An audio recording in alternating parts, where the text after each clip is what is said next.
ধরুন আপনি অবকাশ যাপনের জন্য ক্যাম্পেইনে যাবেন কোথাও, আর সেখানে যদি এমন একটি ক্যাম্পার হয় যেটি চাইলেই ড্রাইভ করে নিয়ে যেতে পারবেন যে কোনো জায়গায়, এবং সেই ক্যাম্পার এই খাওয়া দাওয়া সহ রাত্রি যাপন করতে পারবেন, তাহলে কেমন হবে প্রিয় দর্শক? হ্যাঁ, এমন একটি ক্যাম্পার বানিয়ে রীতিমতো সকলকেই অবাক করে দিয়েছেন এই আমেরিকার যুবক স্টিভ।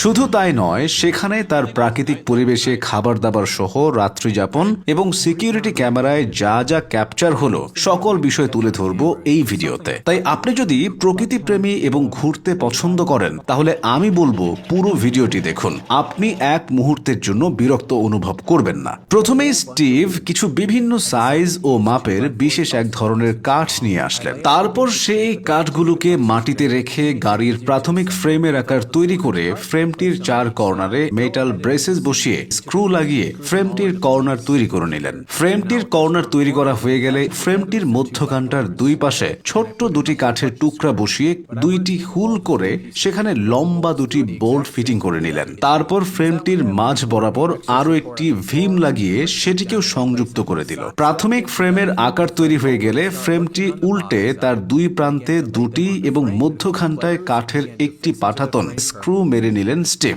তারপর আপনারা দেখতে পাচ্ছেন আরো দুটি কাঠের টুকরো আড়াআড়ি করে বসিয়ে একটি স্ক্রু ড্রাইভার দিয়ে স্ক্রু মেরে নিলেন। এবার দ্বিতীয় ধাপের একটি এক্সেল এবং একটি মোটর নির্দিষ্ট মাপে বসিয়ে একত্রে চেইন দিয়ে সংযুক্ত করে উভয় পাশে কিছু স্ক্রু মেরে নিলেন, যাতে করে মোটরটি এবং এক্সেলটি ফ্রেমের সাথে খুব শক্তপোক্তভাবে